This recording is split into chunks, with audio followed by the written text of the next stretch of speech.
Bonsoir à tous et bienvenue dans ce débrief de Italie-Autriche. On va débriefer ce match, ce deuxième huitième de finale de l'Euro 2021. Et on commence le match directement avec les 15 premières minutes et on a très clairement une domination autrichienne. Ils construisent le jeu tranquillement. L'Italie n'est pas assez agressive sur le porteur du ballon pour essayer de contrer les offensives autrichiennes avec un très bon David Alaba qu'on a pu connaître au Bayern de Munich. L'Italie essaye de procéder en contre. La domination autrichienne ne porte pas ses fruits car l'Autriche n'arrive pas à être assez dangereuse dans ce match, dans cette première mi-temps. L'Italie procède en contre, essaye de mettre de la vitesse, mais n'arrive pas à concrétiser leurs attaques. À noter le très bon début de match de Spinazzola qui apporte énormément au groupe et qui apporte de la vitesse et qui essaye de mener à bien et de mettre de l'animation offensive dans ce match du côté italien.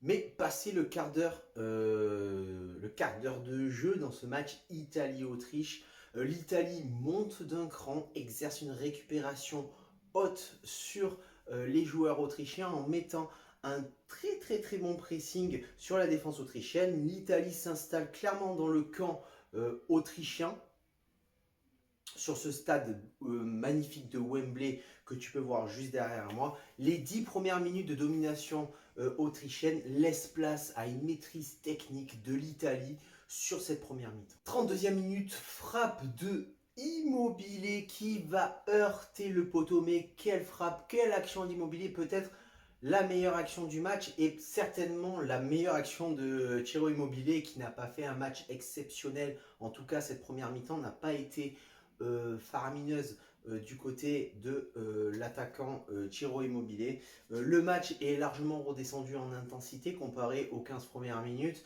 La domination italienne, en tout cas la maîtrise technique de l'Italie montre cette supériorité qu'ils peuvent avoir sur l'Autriche, tout simplement dans la gestion des temps forts et dans la gestion du match. L'Italie essaye de mettre de la vitesse, ne concrétisent pas leurs actions, n'arrivent pas au bout, butent sur les 16 derniers mètres de la défense autrichienne.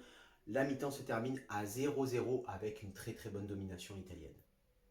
Et on prend la deuxième mi-temps et l'Italie remet directement d'entrée de jeu sur cette deuxième mi-temps, le pied sur le ballon, mais l'Autriche muselle bien les attaquants italiens, l'Autriche gère bien le temps fort italien et surtout les Italiens manquent de percussion dans ce match. L'Italie montre quelques signes de fébrilité dans ce début de deuxième mi-temps vers la 55e, 60e minute et observe un très gros passage à vide.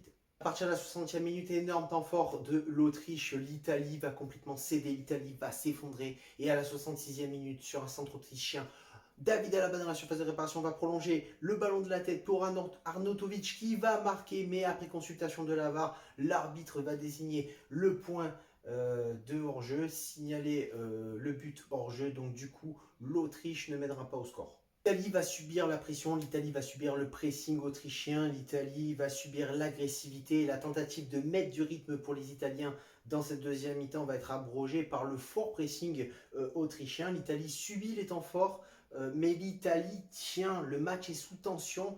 Les Italiens tentent de mettre la pression sur la défense autrichienne dans cette fin de match vers la 75e minute.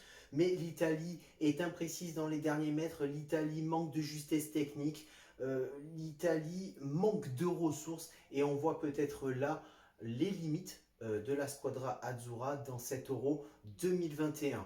Le match va se terminer sur un score de 0-0 et on va entamer les prolongations, les premières prolongations de ces huitièmes de finale et ces premières prolongations de l'Euro 2021. L'Italie entre dans cette prolongation très bien avec, on a l'impression, un nouveau souffle, de l'envie de sortir de ces huitièmes de finale et de sortir surtout du piège autrichien. À la 95e minute, la libération italienne va venir sur une ouverture magnifique de Spinazzola pour Chiesa, côté droit. Chiesa va contrôler de la tête et va frapper juste derrière. Ouverture du score italienne pendant la prolongation. 1-0 pour l'Italie. L'Italie se libère et l'Italie va pouvoir souffler. Mais l'Italie va souffrir. L'Italie va enclencher ce qu'on appelle le catenaccio. Ils vont fermer la baraque. Ils vont souffrir.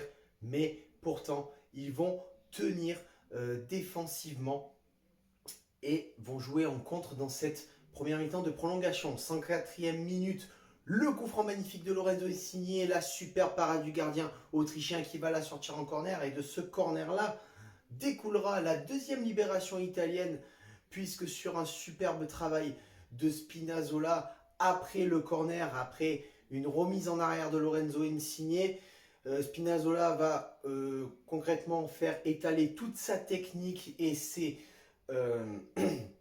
Pessina qui va crucifier l'Autriche et qui va marquer le deuxième but. Les remplaçants vont faire la différence dans cette prolongation et l'Italie mène 2-0.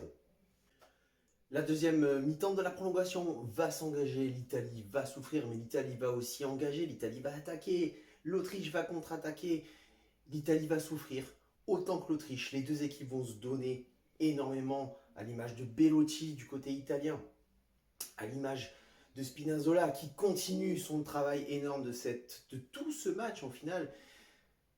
L'Italie va tenir, l'Italie va être conquérante, mais l'Italie va encaisser la réduction du score autrichien sur un corner, sur un coup de pied arrêté. L'Italie ne flanchera jamais au final dans ce huitième de finale face à une équipe très accrocheuse de l'Autriche qui n'a jamais rien lâché, qui a toujours cru à sa qualification pour les quarts de finale de cet Euro 2020. L'Italie remporte ce match. Très très bonne équipe d'Italie qui a su gérer le piège et une très très bonne équipe d'Autriche qui a su rester accrocheuse et toujours croire à la qualification. Sur ce les gars, kiffez bien l'Euro.